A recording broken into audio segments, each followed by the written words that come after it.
Assalamualaikum warahmatullahi wabarakatuh. Perkenalkan, saya Kami Ricardo, CGP Angkatan 10 dari Kabupaten Pesisir Barat yang bertugas di SMP Negeri 16 Krui, Pesisir Barat, Provinsi Lampung. Pada kesempatan ini saya akan mewawancarai atau menanyakan terkait tugas dari modul 3.1 bersama Bapak dari MPD selaku Kepala Sekolah dari SD 113 Pesisir Barat Provinsi Lampung. Oke Pak Dedi. Siap. Selamat siang Pak. Siang. Nah, maaf nih Pak ganggu waktunya nih ya Pak ya. Ini saya ada beberapa pertanyaan wawancara nih Pak. Ya. Yang sekiranya nanti bisa Pak Dedi berikan, jadi biar bisa masuk untuk masukan juga untuk kami gitu Pak. Iya. Ini ada beberapa pertanyaan nih Pak. Salah satunya ini yang pertama, selama ini bagaimana Bapak mengidentifikasi kasus-kasus yang merupakan dilema etika atau rujukan moral, Pak? Selama ini saya saat mengidentifikasi kasus-kasus dilema etika, saya berkoordinasi dengan guru untuk melihat kasus tersebut, siapa yang terlibat, dengan melihat kebenaran yang ada untuk dilakukan pengujian kebenarannya. Selama ini bagaimana Bapak menjalankan pengambilan keputusan di sekolah Bapak, terutama untuk kasus-kasus di mana ada dua kepentingan yang sama-sama benar atau sama-sama mengandung nilai kebandingan? Memang menjadi dilema bagi seorang pimpinan untuk mengambil keputusan dari permasalahan yang sama-sama benar. Tetapi saya tetap berpegang teguh pada peraturan yang sudah disepakati bersama, tetapi juga melihat nilai-nilai kebaikan dan bermanfaat bagi banyak orang. Langkah-langkah atau prosedur seperti apa Pak yang biasa Bapak lakukan selama ini Pak? Sebelum mengambil suatu keputusan dari suatu permasalahan yang ada, dengan mencari fakta atau data pemanggilan yang bersangkutan, saya berkoordinasi dengan pihak yang terkait, komunikasi bersama staf atau waka serta guru yang bersangkutan untuk menyelesaikan permasalahan tersebut. Iya. Ini selanjutnya Pak. Ya. Hal-hal apa saja yang selama ini Bapak anggap efektif dalam pengambilan keputusan pada kasus-kasus dilema etika Pak? Hal-hal yang menurut saya efektif bahwa keputusan yang saya ambil adalah melakukan konferensi internal dengan guru-guru yang lain. Guru yang lain.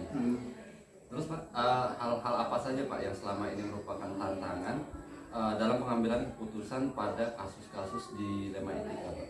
Tantangan saya dalam pengambilan keputusan terkait dengan kebijakan yang berkaitan dengan anak-anak pejabat, sehingga kedepannya memiliki dampak pada kebijakan sekolah terkait dengan turut campurnya pihak-pihak lain seperti LSM atau pengacara. Terus apakah Bapak memiliki sebuah tata kelola atau jadwal tertentu dalam sebuah penyelesaian kasus dilema etika? Apakah Bapak langsung menyelesaikan di tempat atau memiliki sebuah jadwal untuk menyelesaikannya, baik itu bentuknya, prosedurnya, atau seperti apa yang Bapak jalankan? Karena kasus itu munculnya tidak rutin, sehingga tidak ada jadwal khusus untuk penyelesaian kasus dilema etika, tergantung ringan beratnya kasus.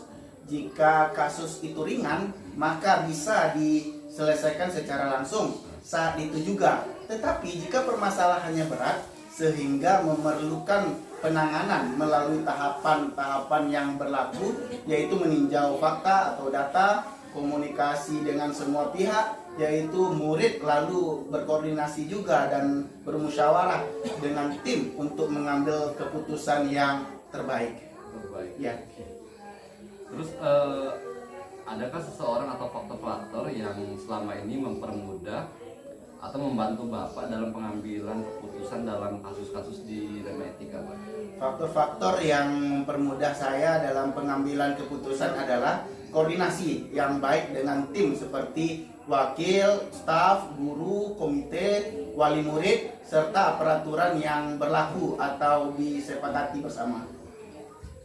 Ini Pak, yang terakhir Pak. Ya. Dari semua hal yang telah Bapak sampaikan, ya Pak ya, Pembelajaran apa Pak yang dapat Bapak petik dari pengalaman Bapak mengambil keputusan dilema etika ini Pak? Pembelajaran yang saya dapatkan adalah dalam pengambilan keputusan adalah pentingnya komunikasi dan koordinasi yang baik semua pihak agar pengambilan keputusan akhir yang diambil sesuai sasaran dan berdampak positif serta berpihak kepada murid. Oke. Pak, terima kasih Pak Ya. waktunya pada ganggu waktunya. Ya. Mudah-mudahan nanti ini juga bisa jadi pembelajaran buat saya. Ya, Terima kasih. Saya izin pamit Pak. ya. Ya. Oke, sekian itu dari saya. Nanti kita balik lagi ke selanjutnya, yaitu nanti wawancara kepala sekolah yang satunya lagi. Sekian dari saya. Terima kasih. Wassalamualaikum warahmatullahi wabarakatuh. Waalaikumsalam.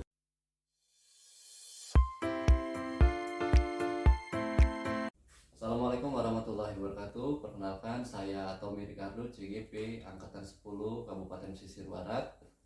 Di mana pada kesempatan ini saya akan berbincang-bincang dengan Bapak Kepala Sekolah SD 115 Krui, Bapak Teguh Anizal. Selamat pagi Pak. Selamat pagi Pak Tommy. Ini Pak, di sini saya akan berbincang-bincang, memberikan pertanyaan kepada Bapak selaku Kepala Sekolah, di mana yang akan saya tanyakan yaitu di sini pengambilan dilema etika di sekolah yang Bapak pimpin itu Pak. Oh ya. Ini Pak, di pertanyaan yang pertama itu Pak, selama ini bagaimana Bapak dapat mengidentifikasi kasus-kasus yang merupakan dilema etika atau bujukan moral Pak? Ya. Baik. Sebelumnya Assalamualaikum warahmatullahi wabarakatuh. Waalaikumsalam. Selamat pagi menjelang siang. Ya. Puji syukur sama-sama kita sanjungkan kehadiran Allah Subhanahu wa taala, kemudian selawat kepada Nabi besar Muhammad sallallahu alaihi wasallam. Baik. Untuk Pak Tommy, Ya. saya ucapkan selamat menempuh pendidikan guru penggerak. Mudah-mudahan di akhir nanti mendapatkan nilai terbaik dan lulus sebagai guru penggerak Ya. tahun 2024 di Kabupaten Pesisir Barat. Terkait mengenai dilema etika ataupun bujukan moral yang barangkali sering terjadi di satuan kerja, khususnya di sekolah SD 115. Yang pertama yang perlu saya cari tahu dulu yaitu terkait masalah akar permasalahannya, di mana karena pada dasarnya dilema etika ataupun bujukan moral itu keduanya itu hampir sama. Nah, disinilah letak permasalahan yang harus kita pelajari bersama. Artinya saya selaku kepala sekolah di SD tersebut itu mengecek, ya kan, atau mencari tahu sumber-sumber akar masalah pada guru-guru. Itu yang pertama, pada guru-guru. Kemudian mencari sumber juga di kalangan siswa, apa akar masalah tersebut.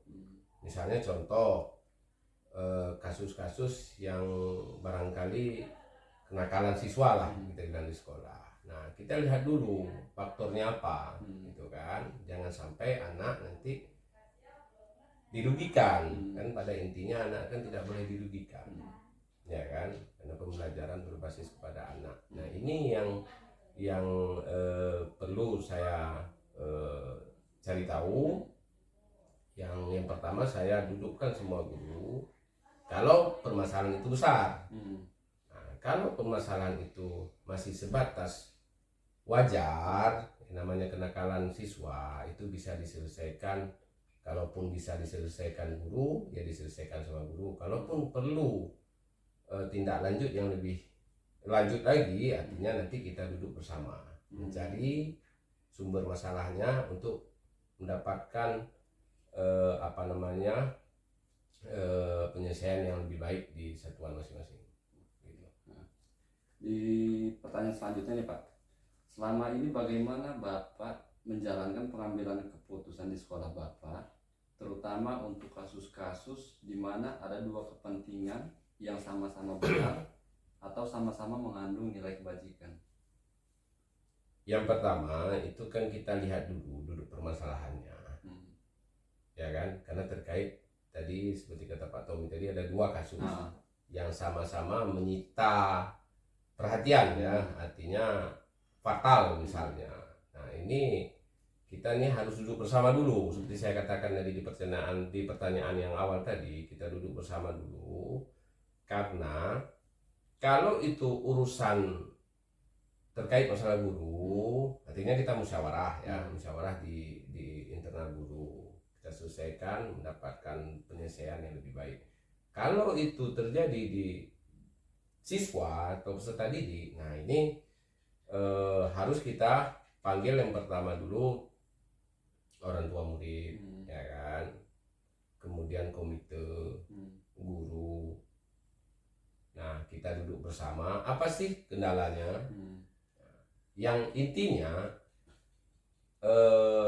anak itu jangan dirugikan, itu satu Pak Tommy, jangan dirugikan. Kemudian pembelajaran di sekolah, apapun permasalahan di sekolah itu berpihak kepada murid, kan itu kuncinya. Jadi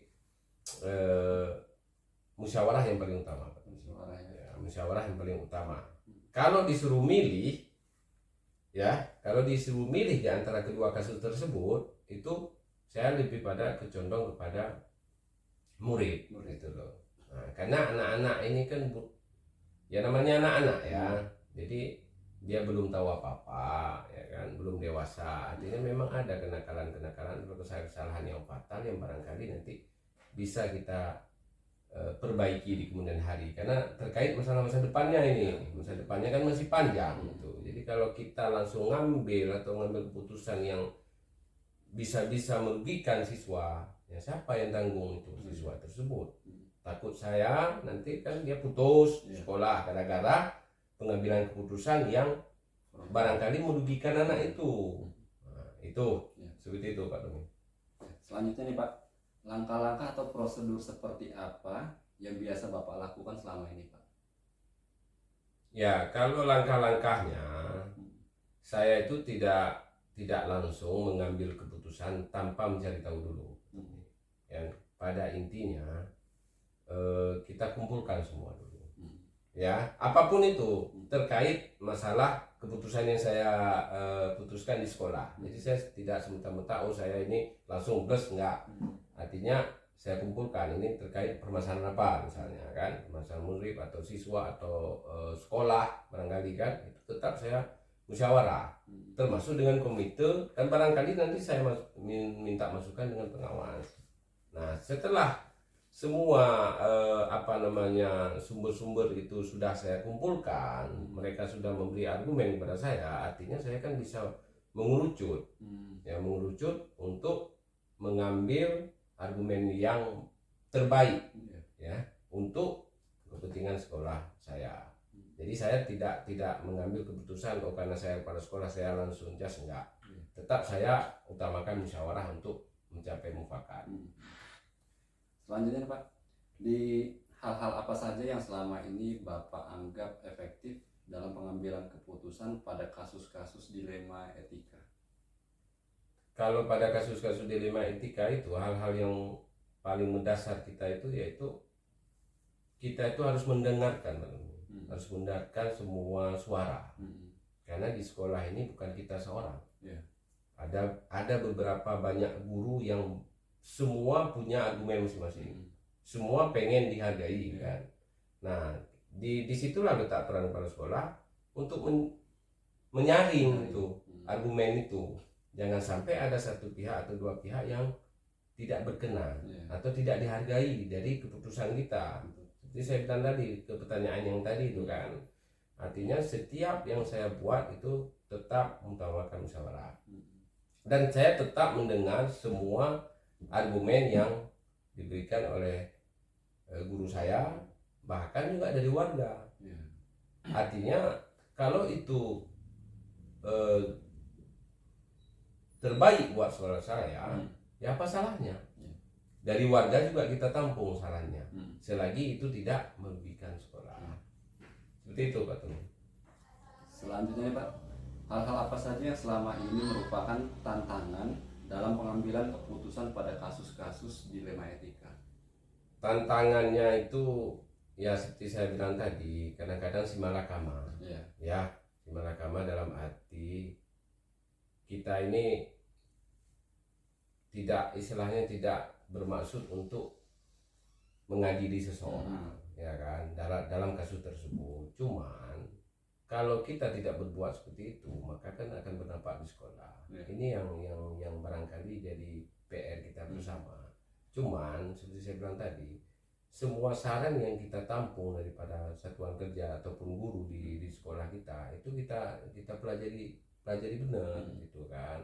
Apa efeknya ketika kita ngambil keputusan A, ini imbasnya di mana? Kita ngambil keputusan B, ini imbasnya pengaruh nggak ke siswa ataupun pengaruh nggak ke guru gitu kan. Nah, selama ini yang saya lakukan, saya tetap mendengarkan semua saran dari teman-teman guru. Kemudian kalau terkait kendala, ya kan, saya rasa kalau itu menyangkut urusan sekolah dan itu demi kebaikan sekolah dan juga tidak merugikan murid, saya rasa apapun resikonya akan saya lakukan demi keberlangsungan sekolah tersebut. Jadi intinya itu yang penting jangan merugikan siswa. Berikan yang terbaik buat siswa itu agar masa depan dia itu lebih baik. Gitu Pak Tommy. Selanjutnya nih Pak, apakah Bapak memiliki sebuah tatkala atau jadwal tertentu dalam sebuah penyelesaian kasus dilema etika? Apakah Bapak langsung menyelesaikan di tempat atau Bapak memiliki sebuah jadwal untuk menyelesaikannya? Bentuk atau prosedur seperti apa nih yang Bapak lakukan? Kalau terkait masalah jadwal atau waktu dalam menyelesaikan sebuah masalah, itu kembali lagi kita lihat dulu masalahnya apa. Kalau tingkat masalahnya itu biasa, itu bisa diselesaikan di waktu yang di tempat itulah, ya kan. Cuman kalau masalah itu berat, artinya kan kita kan kalau memutuskan yang berat ini kan harus banyak pertimbangan, ya kan. Salah satunya kita mencari informasi dulu, kemudian menanyakan dulu, mengecek ke lokasi, kemudian kejadiannya apa kan, kemudian dampaknya apa, itu harus kita pikirin. Jadi itu harus ada penjadwalan. Misalnya contoh rapat mendadak misalnya kan terkait masalah A misalkan. Itu kan harus dijadwalkan dulu. Cuma kalau berat ya, kalau ringan ya bisa diselesaikan langsung.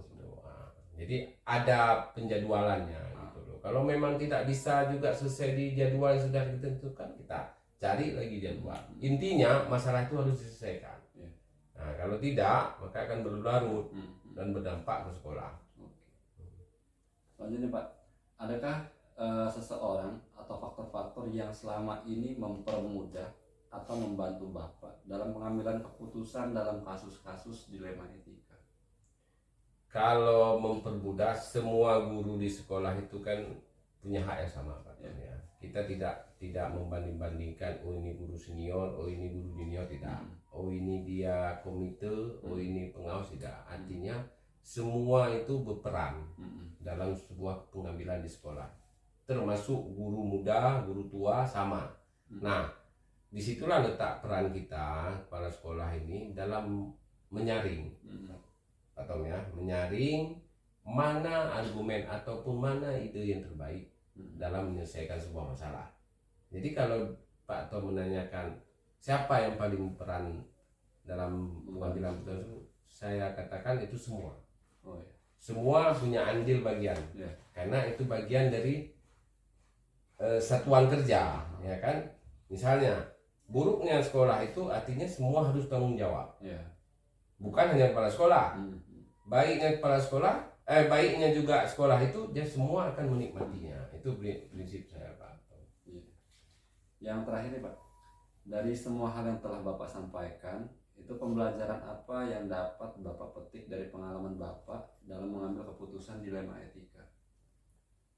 Kalau pembelajaran itu, yang pertama kita ini selaku pimpinan itu jangan mengedepankan ego, ya kan? Karena belum tentu ego yang kita kedepankan itu berbuah manis kepada sekolah. Artinya kita mendengarkan semua saran, itu satu. Kemudian kita lihat dulu subjeknya apa. Ini terkait masalah murid, karena kan terkait masalah peserta didik ini nggak bisa main-main, ya. Harus memang betul-betul kita cari permasalahannya. Jangan sampai nanti ketika kita kenal dengan siswa ini, kemudian siswa itu kita tidak kenal, maka kita bela siswa yang ini tidak baik bagi saya. Jadi artinya setiap yang kita lakukan itu harus betul-betul cermat, ya, cermat, jangan sampai anak terutama dirugikan. Karena pada dasarnya anak inilah yang kita perjuangkan untuk masa depan yang lebih baik dia. Jadi itu kadang-kadang yang menjadi problem para sekolah di lapangan, ya kan, terkait masalah di sekolah, ya kan, masalah pembelajaran anak. Nah ini barangkali menjadi PR kita bersama, Pak Tom. Ke depan mudah-mudahan di satuan pendidikan masing-masing bisa menyelesaikan permasalahan-permasalahan yang ada dan mendapatkan hasilnya yang terbaik. Begitu Pak Tom. Iya. Oke Pak, sekian Pak, itulah pertanyaan atau sesi wawancara yang saya tanya-tanya ke Bapak Teguh Andrizal. Mudah-mudahan dari apa yang Bapak sampaikan tadi itu juga bisa menjadi pegangan atau gambaran untuk saya di kemudian hari nanti. Oh, iya. Oke, terima kasih Pak Andi. Ya, sama-sama Pak Tom, semoga sukses selalu. Ya, amin.